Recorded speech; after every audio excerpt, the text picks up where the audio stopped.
What's up, y'all? Welcome back to It's Giving, where we discuss the latest in TV and film. This is your host, Brandon the Introvert, and in this episode, we'll be discussing Black Panther 2. Wakanda forever.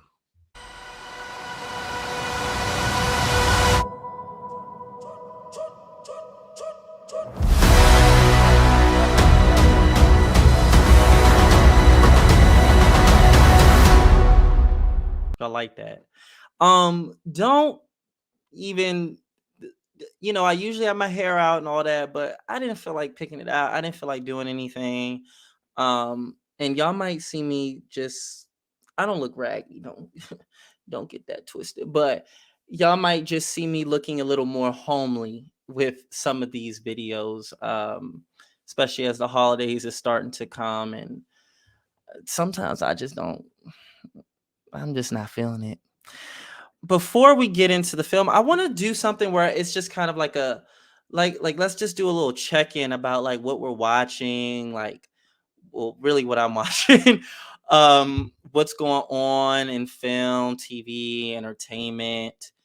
And right now I'm just going to do off the top of my head, but it's going to be more structured in the coming episodes. But I really want to do a check-in because I feel like with talking about the stuff like Atlanta, P Valley, other movies that I've done in the past, I feel like I've been missing out on a lot of amazing things that's been happening in the field. So I just want to take a time at the beginning of each episode and just to talk about like what's been going on. So this past weekend was the Soul Train Awards. I need to watch it, and the Griot Awards, the first ever Griot Awards. So I didn't know the Griot Awards was a thing. The Griot is like an Instagram page. It documents like just, black history, black news, black culture, black entertainment. And I didn't know it was a thing. They had Patti LaBelle on there, Yolanda Adams, Fantasia, like that one performance with them, Queen Latifah. So they got icons. So I want to sit and watch what impact that has, or think about what impact that will have on entertainment shows. Because if you think about it, all the entertainment shows, not entertainment shows, but award shows, black award shows, is dominated by BT or the NAACP awards. I'm trying to think. I mean, really, those are the two major mainstream ones. And do people even watch the NAACP awards like that? So I have like the BT Awards, BT Soul Train, Hip Hop Awards, but I feel like those are the two major ones. So I would like to see more different types of shows kind of get into that market and get into that arena. So I want to see and like sit down and see what it gives, like if it's giving something different than BT and WACP, or is it the same? So I'm really curious in that. So that went down this past weekend. Of course, Thanksgiving. Of course, Black Panther 2. Of course, it had record sales in the past week. So it's been out about November 11th. It's November 28th now. So it's been about 3 weeks, I would say, and sales are doing very well. Um, Avatar 2, I believe, is coming out. To be honest, I Avatar 1, I of course blew my mind when it came out, and it was cool for the time when it came out, but now things have changed. We're in 2022. At this point, I'm viewing it as white people playing indigenous cosplay, and I'm just do I want to see white people with braids? No, Do I want to see white people act like they black? no. No.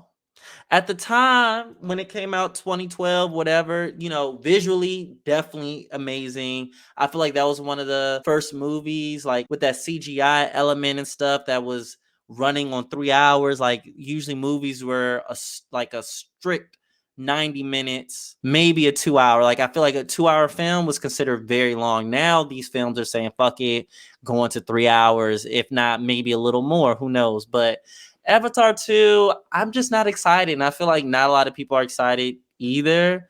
And maybe they'll get the young people, but I feel like the people that remember Avatar, I feel like everyone's just not excited about Avatar 2, and neither am I. What else is going on? Wednesday just came out about, Wednesday Addams.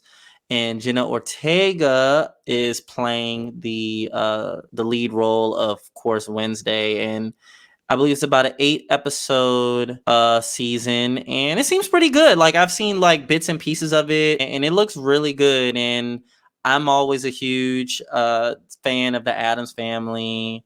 I feel like it was always fun seeing kind of like this dark-sided family, and they're like very content in who they are. It was just always fun to watch them. Like I love Uncle Fester, Morticia, Gomez, It, Thing, Wednesday, Pugsley. So it was. I always love seeing the Addams family. So I like kind of this revival that they're bringing, and this time through the lens of Wednesday. I feel like Wednesday isn't given a lot of like action or attention. So, and I think it was a genius move because now everybody is catering to Gen Z. I feel like when I was a teenager, and mind you, I'm technically considered Gen Z, but I'm like the pioneer of Gen Z. Like I'm right at that, literally that transition like phase where you're a millennial and in Gen Z. So I'm like, I feel like I'm part Gen Z, part millennial. They call it zillennial apparently.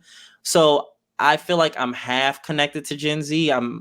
But I'm not like the born after 2000 Gen Z. So I do feel like a lot of industries, back to what I was saying, similar to when I was a teenager, I feel like that was 2010, 2011, 2012. That was prime time to be a teenager.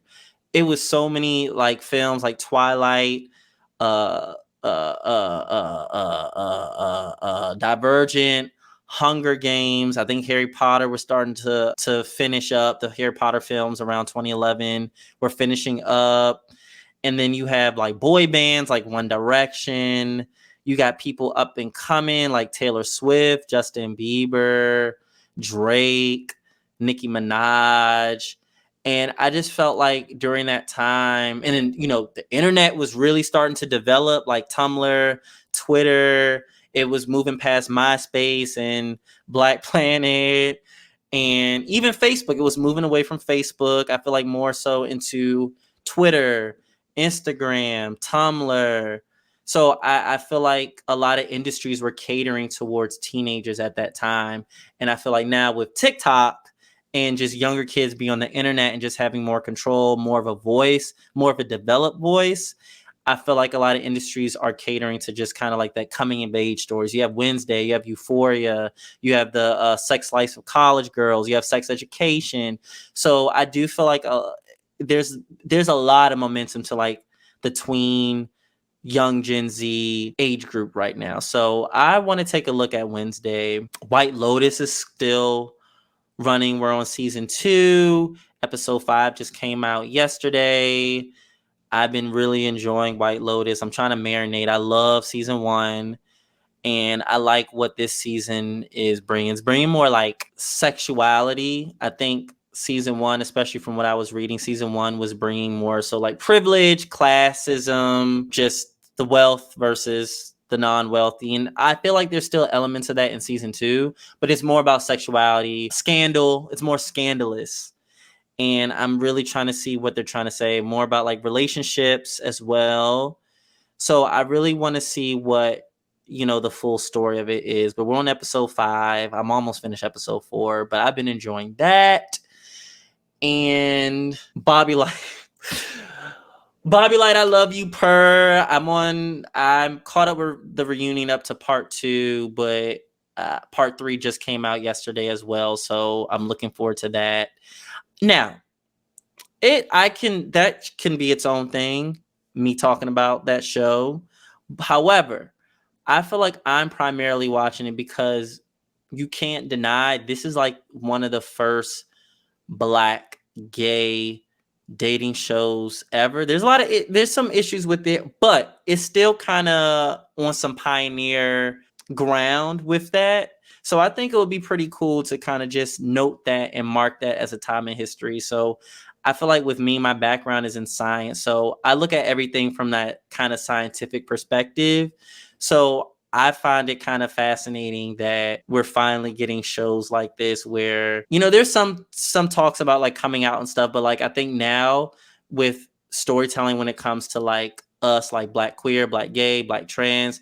I feel like now we're kind of moving past the coming out, or the moving past, hey, I am gay, or I am a woman, or I think we're edging now on now, okay, we're past that story. How are we existing? How are we thriving? How are we fitting into the world that is this hetero world? So I feel like having this type of dating show is just like, okay, we can finally exist. We can finally date. We can finally talk about sex. We can finally talk about relationships, and it's not so heavy. It's just like any other show. So I feel like if you view it in that lens, even past the mess and the drama and all of that, I mean, the drama is entertaining, but like all the fighting and shit and some of the messed up stuff that's said on the show, I feel like you can enjoy it. The Krishan and Blueface trailer said that the show was coming in December, sometime in December, so that's going on. And House of Dragon. I've not gotten into that yet because it's like similar to the Avatar thing. I'm kind of tired of seeing white people in fantasy and just white people in general. But they tell me House of Dragon is good, so I intend on watching that. Sex Life with College Girls season 2 came out recently. I want to watch season 1, but it seems like a lot of people love it, so I want to get on that.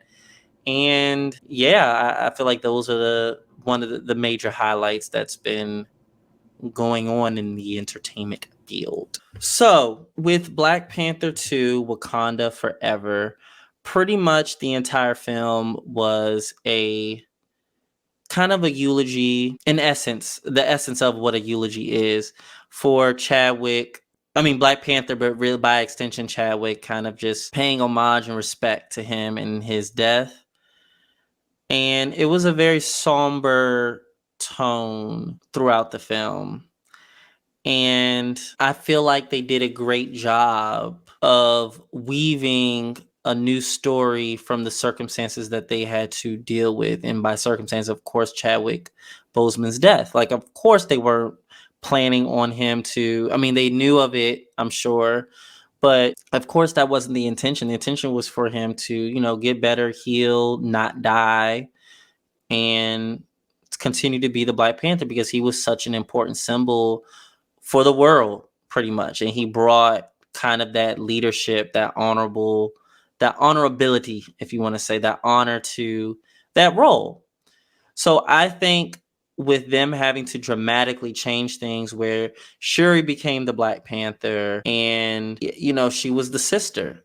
And then with the herbs, completely burning out, I think they did a great job of weaving a new story in and creating a whole new path for the Black Panther saga. I think it was a very respectful tribute. And I think Letitia Wright did a really great job as being like the lead, like being able to keep the movie entertaining, being able to give weight and depth to her character, and in essence, like weight and depth to just the somber tone of the entire film, and able to give layers, I would say, and able to give a lead character that is interesting and you want to learn more about, and not just this scientist. We got to see her as a leader, we got to see her as an advocate, we got to see her in a compassionate role, we got to see her emotions, we got to see her connect to spirituality. So I think it really created these dimensions of Shuri that we definitely didn't see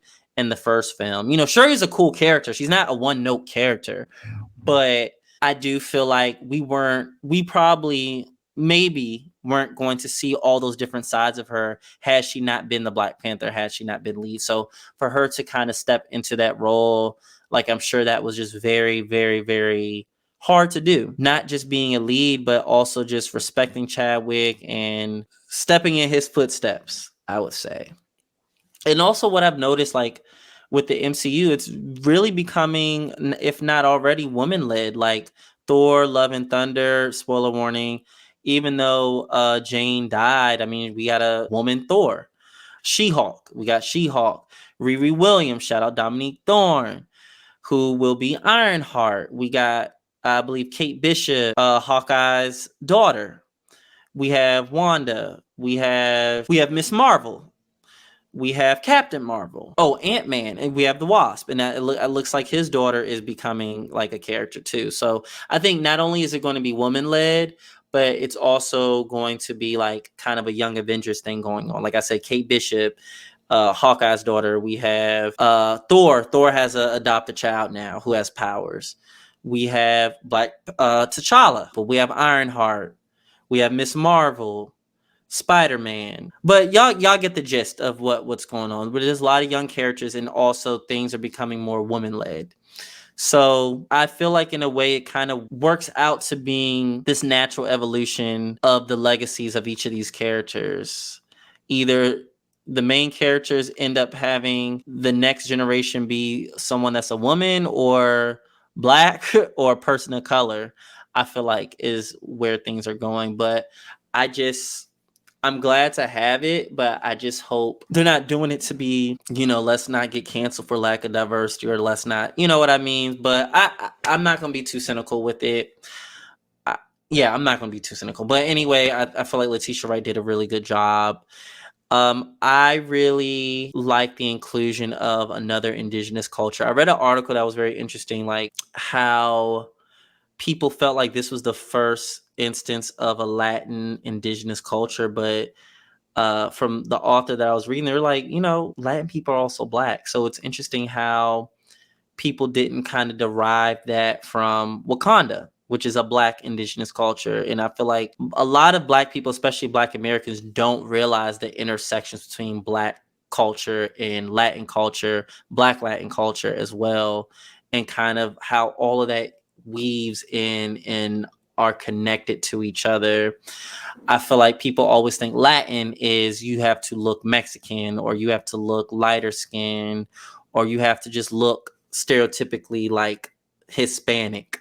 And we don't even use that terms for indigenous culture. So I feel like it just brought up something very interesting. I feel like just the thinking about who is indigenous, what looks indigenous, who is Latin, who looks Latin, what does it mean to look Latin, what does it mean to be Afro Latin. So I'm glad those wider conversations are coming up, because Latin isn't just one specific, traditionally Mayan, Aztec looking, like you black is Latin. So I like how they kind of we're getting into different types of like identities. So, but I also like how they included just kind of another indigenous culture. Like I said, I liked how the story was a serious story. And I feel like Black Panther is really the only franchise that forces Marvel to be real. Like it's not all fun games and stuff like that. Like Captain America, I feel like Falcon and Winter Soldier, they did this little racism in America thing, but it wasn't really like, it wasn't deep. It was very surface level. And I do feel like with Falcon and Winter Soldier, I feel like Falcon and Winter Soldier, I was disappointed, because I'm like, you see what America and white America and how they did the first black super soldier, and you still want to put on the mantle. You still want to put on the mantle of Captain America, and you still want to put on America's colors. You know what I mean? I would think you would be more abolitionist, if anything. But at the end of the day, MCU isn't about that. It's not about that, and that's a whole nother thing. But I do feel like the Black Panther franchises forces MCU to actually be real, and as real as they can be. So just showing how these, traditionally Mexican indigenous cultures ended up being demolished and decimated by war, by disease from these Spanish invaders, and just how they were enslaved by these invaders. And their whole culture was not their whole entire culture, but the culture was wiped pretty much. So I do think it was a very serious history to be told. So I'm glad they incorporated that.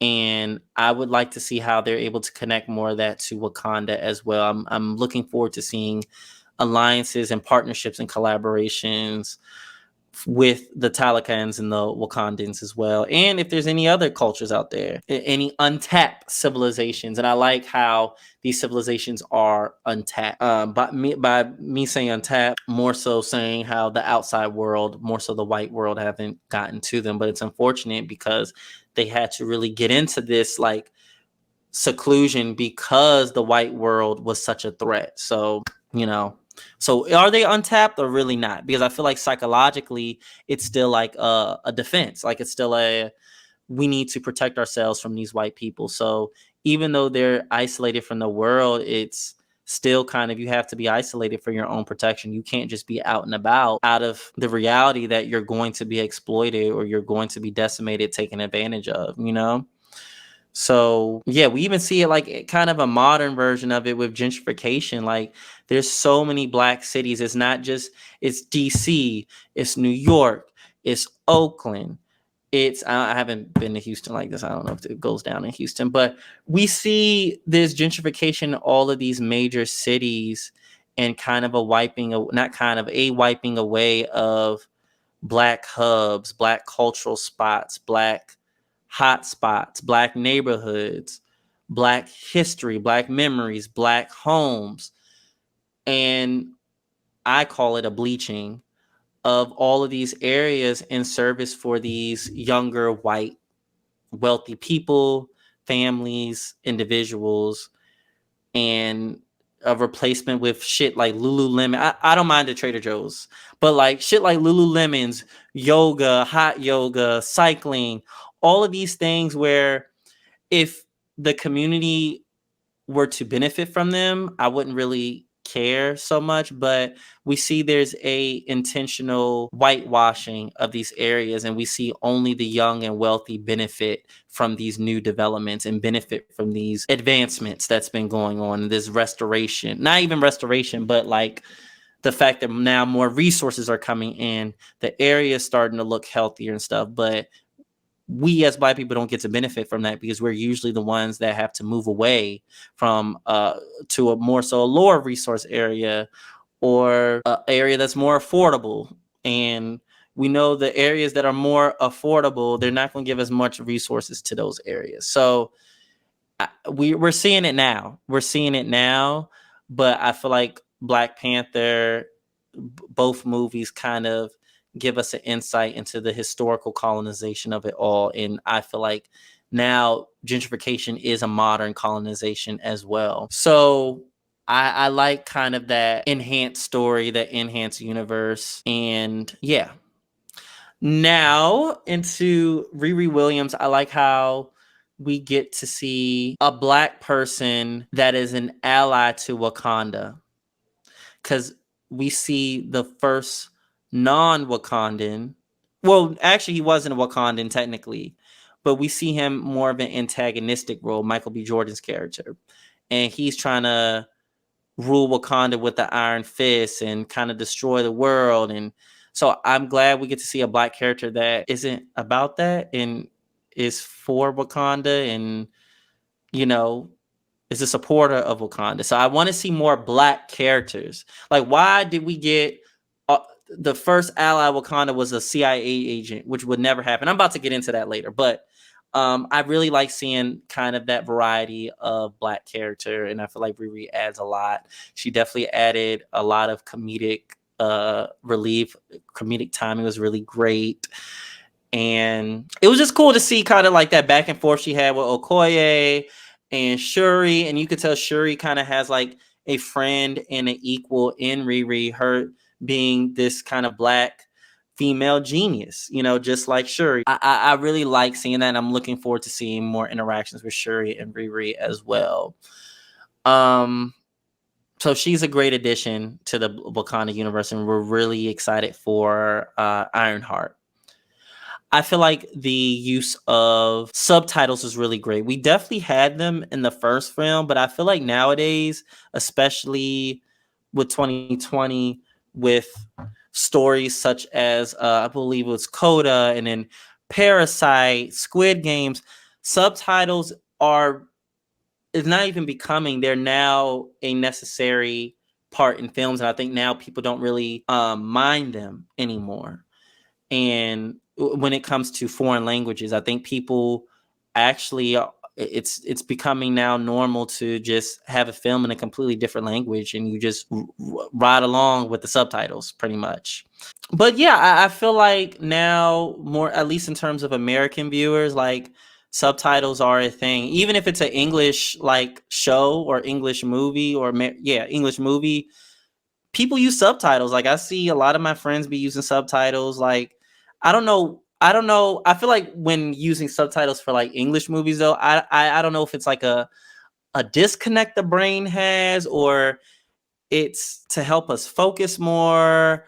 I don't know what it is, but I need the subtitles too. Sometimes I don't know what they're saying. I don't know. I don't know. That's something interesting to think about. Like that's something interesting to think about. But in terms of foreign films, I think foreign films are definitely more accepted now more than ever. So I think I like the use of subtitles. I think they use language as a great way to give more depth, more context. Characters can be more their raw, honest selves. And I feel like language was just a crucial piece in the film between the Wakandans and the Talakans and the surface dwellers as well. So I really like that. I feel like I hope more people talk about that because I personally just viewed that as just a very important part of the film. Now, Chad, I would say the things that I did not necessarily like about the film. I feel like similar to the first film, the ending was kind of rushed. I feel like there was a lot going on. I feel like Queen Ramonda died. He did like a little brief battle. Then there was a battle out at sea. Wakanda was getting flooded. Shuri planted new herbs. She was able to defeat Namor. Uh, M'Baku is now the king, I think. She's in Haiti, and now we found out T'Challa has a son, T'Challa Jr., and it was just a lot. Okoye is now one of those warriors now.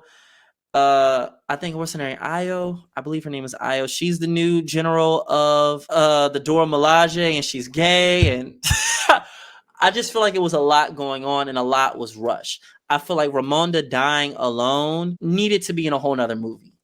It didn't need to be in this movie that already has the shadow of Chadwick Boseman's death upon it and throughout the whole movie. You know what I mean? So I just felt like there was a lot going on. I believe most of the film was really good. I enjoyed it. Beautiful, visually appealing, all of that. Great acting, especially by Angela Bassett. I liked it. But the last part, it was just like, okay, now I just felt like we're all over the place. And I will take into consideration the fact that they had to do a whole new story in a given time. Like this is a film that people were waiting on. So they had to do something. I want to see what Black Panther 3 has to offer, but I just feel like the ending was rushed. And I feel like now this has nothing to do with Ryan Coogler, the actors, Black Panther.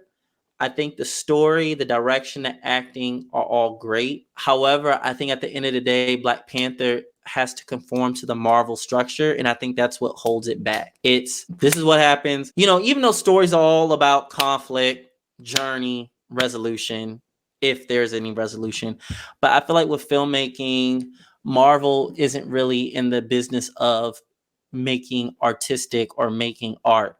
It's about taking you on a ride. It's about entertainment. It's about entertaining you. It's about a dopamine rush.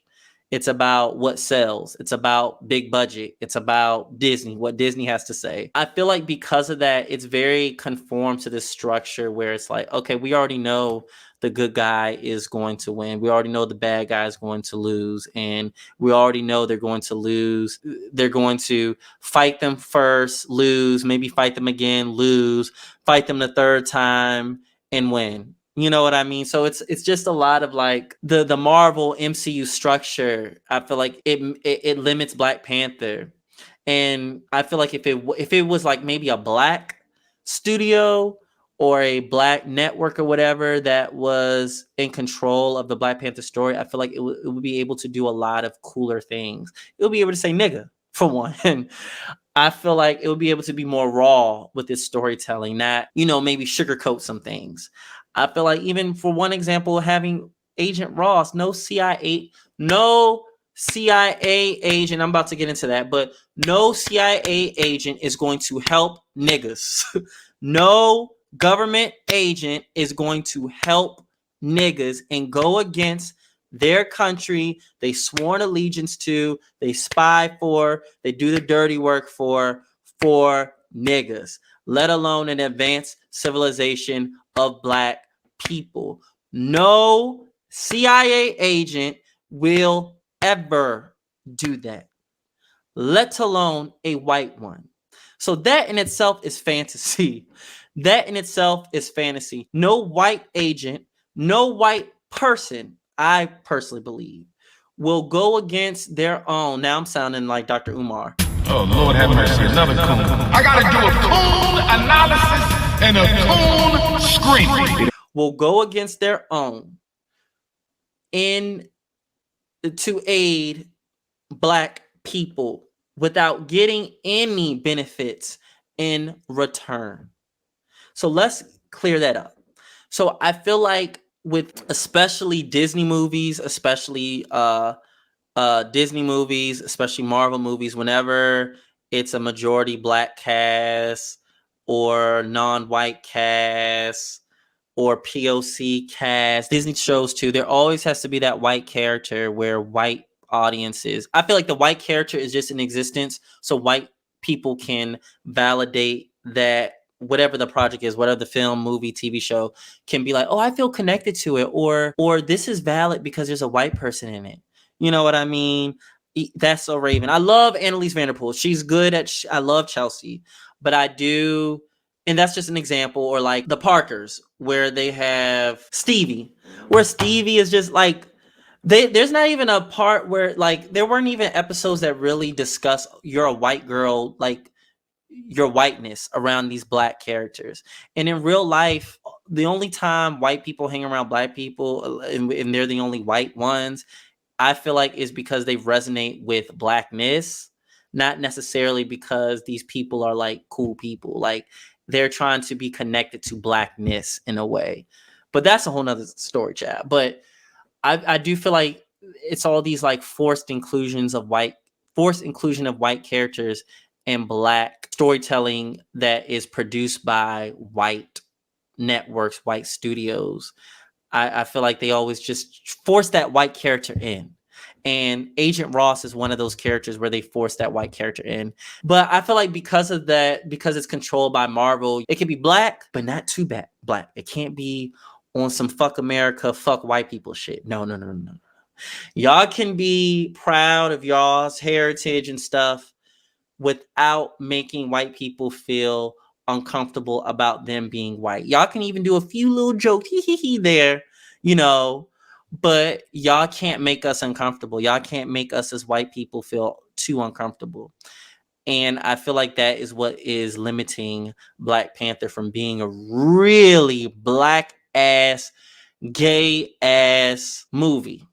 Cause I gayness, by gayness, I'm talking about like anything that's not hetero, anything that's not like straight up binary gender, whatever. I feel like gayness is blackness because it's being free. So you mean to tell me in this black ass country there's no gays? No one want a little dick. No one want a little, no woman wants a little that, there's no non-binary, there's no trans people. I feel like in Wakanda, if it was truly free, it wouldn't even be considered trans. You just do what you want to do. You know what I mean? But there's no, not until the end of the film, and we just see like a little peck. You know what I mean? So I feel like, and of course, because of China's influence, obviously, too, like they have to limit a lot of this shit. That's a major audience for them. So that's kind of what I mean about like not just conforming just to the plot structure, but just the overall, like what you can show and what you can't show is basically what I'm trying to get at. Now, with the agent stuff, now I do believe Wakanda being public, I feel like it makes sense to have the CIA involved in that story. It makes sense. But the first movie, I guess they were trying to lead into that. But I don't like how they try to make him as like a friend, like a hoo. I'm for the blacks. I'm for the Wakanda. Like what Dr. Umar said. You gave this white man your secrets. You gave him the secrets to Wakanda. Being secluded from the world for thousands of years, but somehow this white man was spectacular enough to give him all the secrets and let him see everything. And then they healed Bucky Barnes.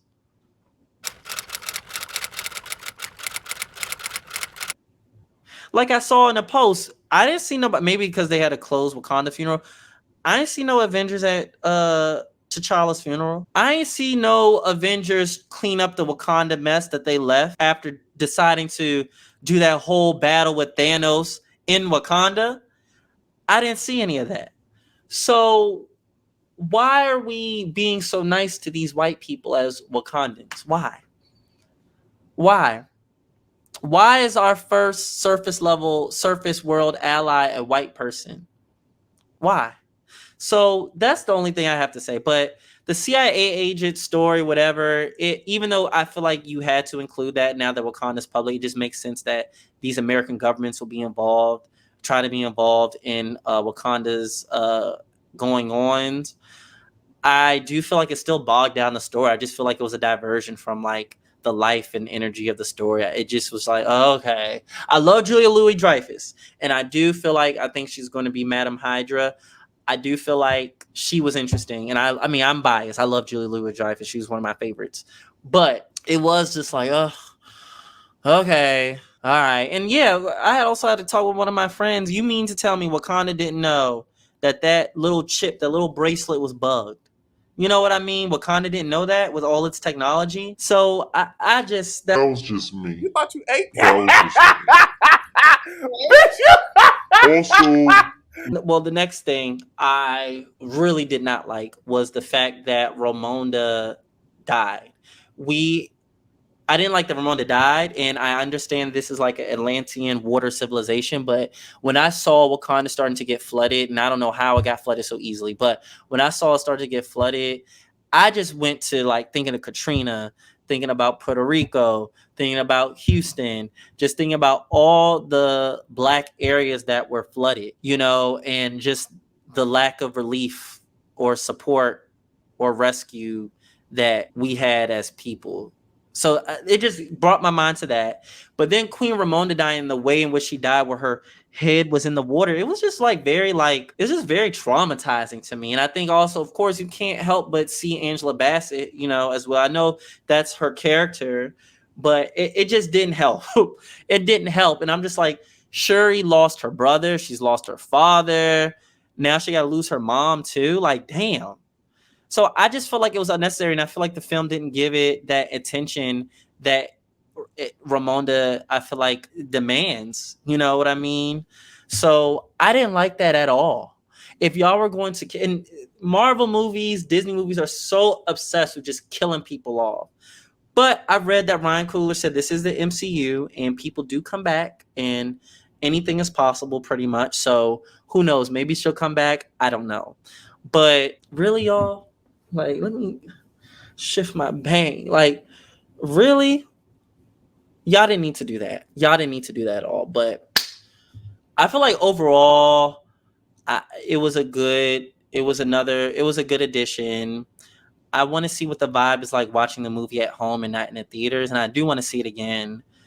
But I'm curious to see what the vibe is and its impact more so on Latin people, either black or non-black. I'm very interested in seeing that. I believe I got to remember to post the article in the bio, but it's a very interesting article about how black media was, of course, naturally, black media is the first to show indigenous Latin culture and not actual Latin people.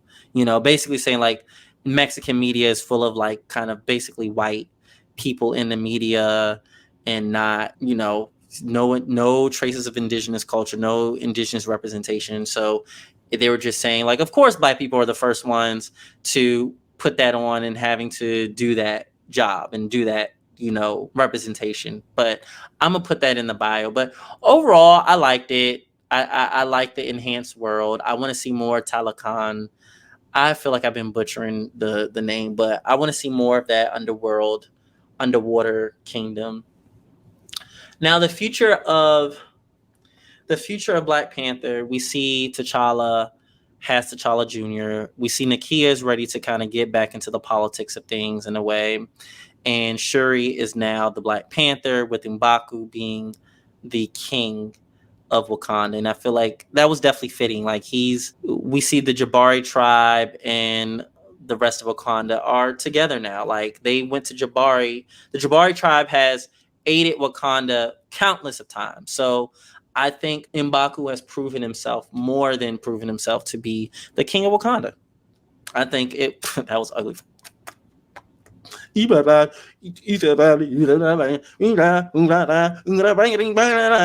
I think he's proven himself. So I want to see how he leads Wakanda. He leads Wakanda with a very with strength, but not strength that is unwise or foolish. Like strength with wisdom. So I feel like he will be able to galvanize, and he's a great galvanizer. I feel like he's able to get the people going, get the people together.